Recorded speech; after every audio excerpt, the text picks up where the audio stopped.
Okay, once you've worked out your exercise selection, the splits that you're going to use in terms of your training, you then have three main variables that you can play with.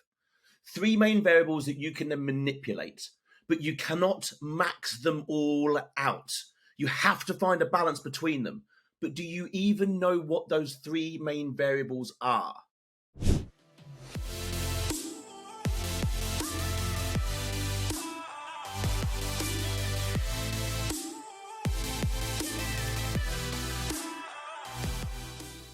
Okay, so my name's Andy Naylor. I am founder and CEO of Naylor Body Design and host of the Optimal Alpha podcast. And my alphas, welcome back to the show. So this is essentially episode 3 of the initial training series, the first training series that we're doing here. And again, we're just looking at overview of things and thoughts and ideas to give you some perspective into training to start to help uncover essentially how simple this should really be and how uncomplicated it can be. So today we're going to be delving into these three key areas that we are having to balance out. Okay, now the three key areas here that we're going to be talking about are volume, intensity, frequency. Volume, intensity, frequency. They are three separate areas, but they all interlink. Okay, let's start by delving into these in isolation. They don't work in isolation, but let's look at them individually. So volume. Okay, we'll start with volume.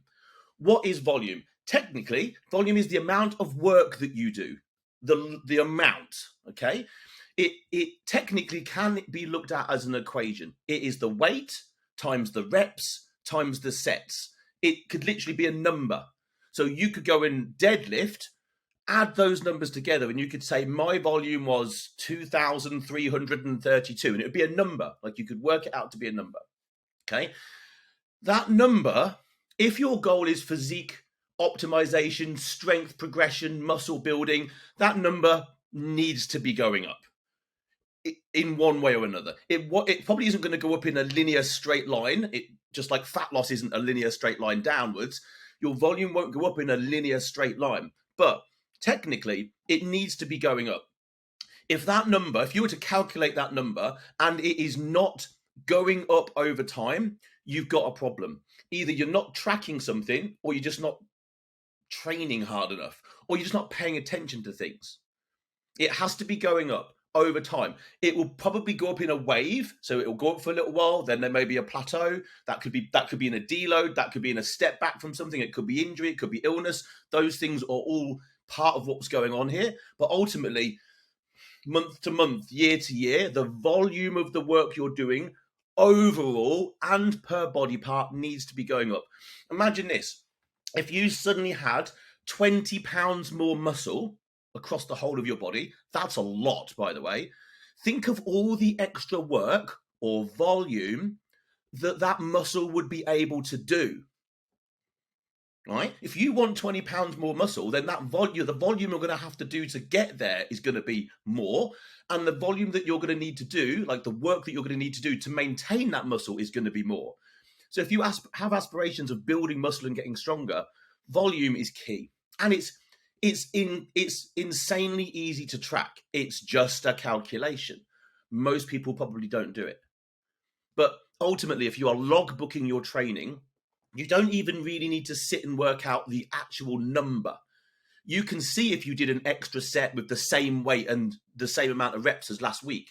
If you use the same weight, you did the same reps on set 1, 2, 3, and 4, and then just added a fifth set, your volume has gone up.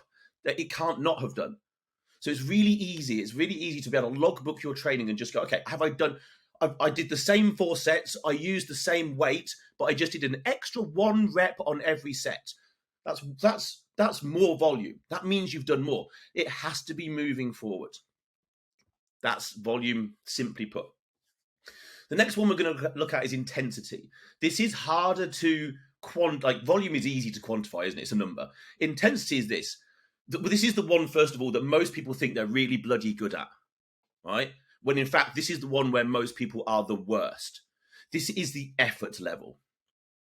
This is how hard you train. This is how far you are prepared to take a set. Yeah? It's those reps right at the end of a set where everything is telling you to stop, this is where true intensity comes in. Most people, too many people, will be like, okay, I'm doing 4 sets of 10 reps. And they will do 4 sets of 10 reps. Well, there's no thought process to the intensity there. Because what happens if the person stops at 10, but they could have done 15 if they'd have really pushed harder? All that intensity is lost. Like, stopping at a number because it's a number is absolute bullshit, complete and utter waste of time.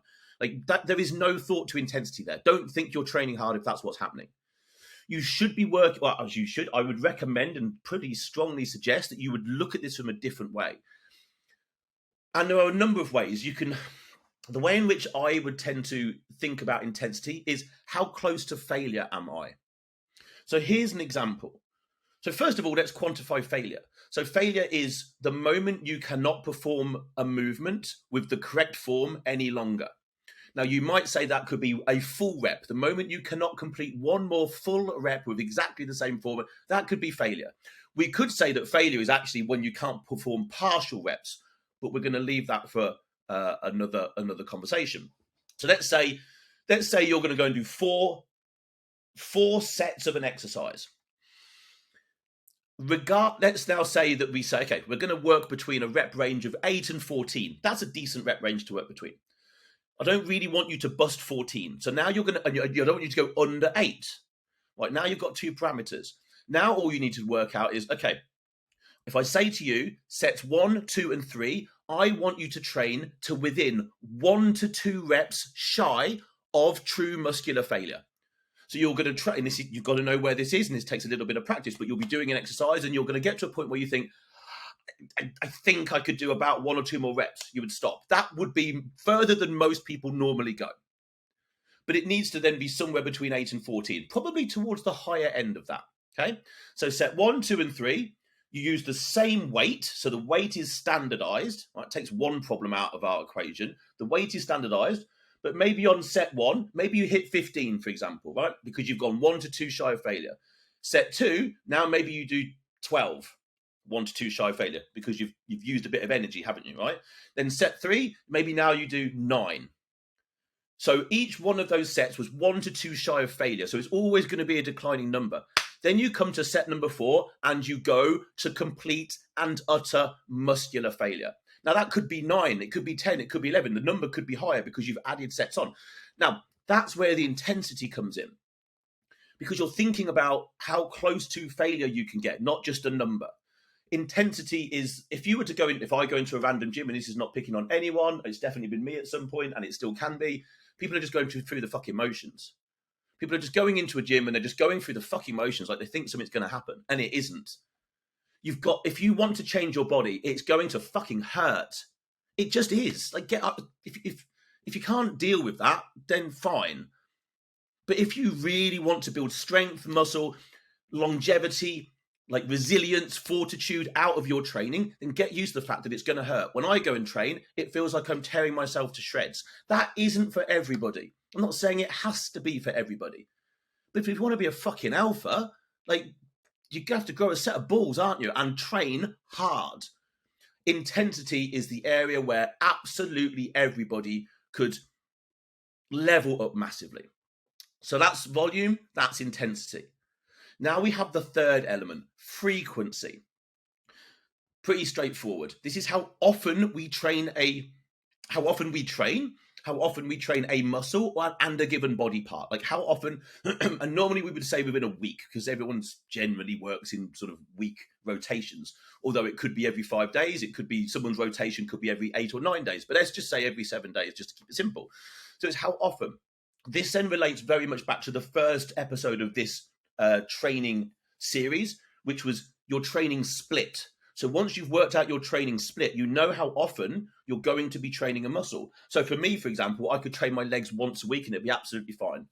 So the frequency of my leg training could be once per week, because I can train them. I can train the intensity really high and the volume really high. But I don't need to train them very often. Biceps and arms, for example, completely different kettle of fish. I could train them every other day. So the frequency for those body parts is completely different. You can only, so here's the thing to think about when you're considering frequency of training of a body part and training in general. You can only train something at the rate at which it can recover. If you are training something quicker than it is truly recovering, eventually that's going to lead to an injury or just, well, I don't want to say overtraining, but certainly under recovering. You can only train, like if I tried to train my legs every other day, I'd be a mess. Something would go wrong. I'd probably injure myself, or I'd end up actually pushing myself into such a deep hole of fatigue I wouldn't be able to build myself back out of it. So volume, intensity, frequency. Those are the three variables that we've got. And the interesting thing here is they do not work in the real world in isolation. They all interplay. So the challenge that you've got is balancing these out. So you've now got to balance these out for you, your goals, your injuries, your limitations, your life. Like, it has to work for you. So this is when, as coaches, we sit back and look at someone's whole scenario, their whole set of circumstances, and go, okay, here's the goal, here's the playing field, here's the rule book that we've got to play by, here's the most optimal way to lay that training out. Now, we've got like 2 decades of experience to do this. It's pretty straightforward when we sit and look at it. But it isn't straightforward if you're now hearing these things for the first time. So how would you go about trying to do this for yourself? Well, the easiest way, first of all, let's standardize one of them, intensity. Your intensity, theoretically, should always be the same. And it should be something like I've just told you. You can also use the perceived exertion scale, which is a scale of 1 to 10. So let's say I say to you, I want you to train to a perceived exertion of 10. That would be to the death, basically. So you might say, okay, so I'm going to always train to a perceived exertion level of 8, and I'm going to standardize my training to a perceived exertion level of 8. Well, at least once you've worked out what 8 is, because you're going to have to have worked out what 10 is, if you decide to go to 8 for everything, at least it's standardized. Personally, I would standardize it to the 1 to 2 shy of failure, 1 to 2 shy of failure, 1 to 2 shy of failure, all the way to failure. That's my personal way of doing it. And it's always like that, or something around that. So now I've standardized one of the 3 variables. I can now shove it to one side. My intensity is, if all things are okay, as high as it can possibly be every time I train. So in other words, every time I go into the gym, I have the same approach mentally and how I've set myself up. So to be able to train at that intensity and to keep it like that, that then means hydration, food, rest, recovery, stress, sleep. All these things need to be working in the background to allow myself to walk into a gym ready. Okay, that's not easy to do. It's not easy for anybody to do. But mentally, you've got to walk into a gym knowing I'm going all in. And probably like many of you listening, there's days I've gone in thinking this is not going to be a good day, and I've had the best training session of my life. And also, I've walked in today going, oh, I'm so up for this session, and then it's been utter shit. Like, that's going to happen. Just chalk it away, deal with it. But mentally, you've got to know that you're going to go in being able to take those final sets, whether that be set 3, set 4, set 5, whatever it is, all the damn way there. You've got to train like you mean it. So now we've got volume and frequency. You simply cannot, well, I would simply recommend you don't try and have high volume, in other words, humongous amounts of work and high frequency. That's like redlining your car and trying to spin it in a donut at the same time. Like, you're trying to do two very difficult things at once. You'd be able to get away with it for a while, and then your recovery will absolutely tank. You'll probably get injured. You just won't want to train. Like, it will just all fall apart around you. Different muscles respond to different people, and different muscles respond to different levels of volume and different frequency. This is where you don't just go, I train with this much volume and this much frequency, and that's your whole body. It doesn't work like that. So the best example I can give you is my legs. So, okay, I do train my legs twice a week. I could easily train my legs once a week. And the volume, the intensity is there. That's standardized. The volume is probably medium, I would say. But if I really wanted to train them once a week, I'd up my volume, and the frequency would be super low, right? Once per week. And I could maintain my legs, which I would be happy with, by training them with very low frequency, very high, medium to high volume, and high intensity, right? So I've moved the sliders around to get the result I want. Now, if we look at it on the other side and said, okay, my delts and my arms, they seem to respond far better to a much more frequent training. Why? Because they are much smaller muscles. So my quads, if I smash the living heck out of my quads, I cannot train them. It would not be wise to train them for days because they're just not ready. They've just had to deal with so much load because they're bigger, stronger muscles than biceps and delts. So when I come to train my biceps and delts, now the loading is not the same. The demand on my central nervous system is not the same. So now I can train them more often.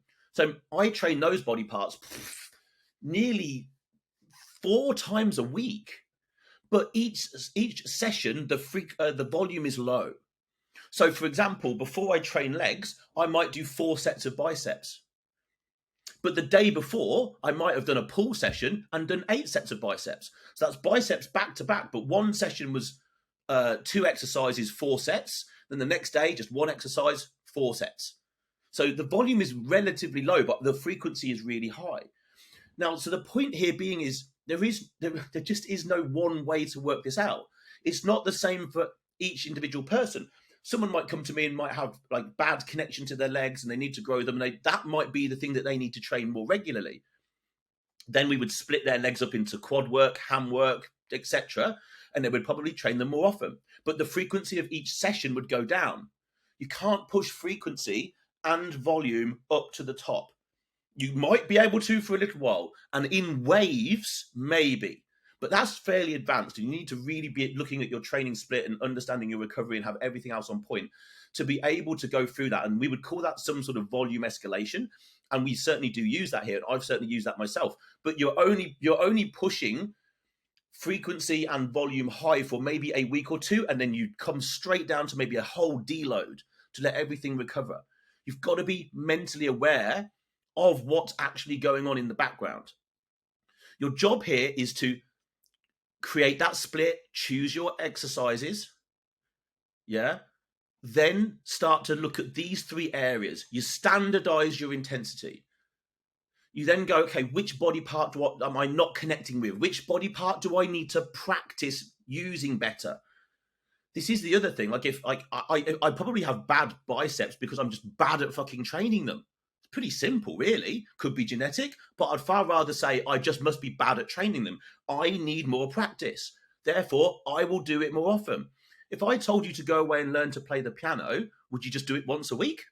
Or would you try and do it as often as you possibly could to get better as quickly as you could? I'd probably say the frequency of you practicing the piano would be pretty damn high, right? So it's the same thing when it comes to your body parts. You would sit and go, right, okay, I've got great back and great chest. Cool, awesome. Maybe they only need training once or once and a half because you can tag bits on and do like I'm doing with biceps before legs. You could call that a half session, right? So maybe I need to train my chest and my back once or 1.5 times per week, but I've got absolutely crap legs, right? The volume on the legs needs to be low, but the frequency needs to be high.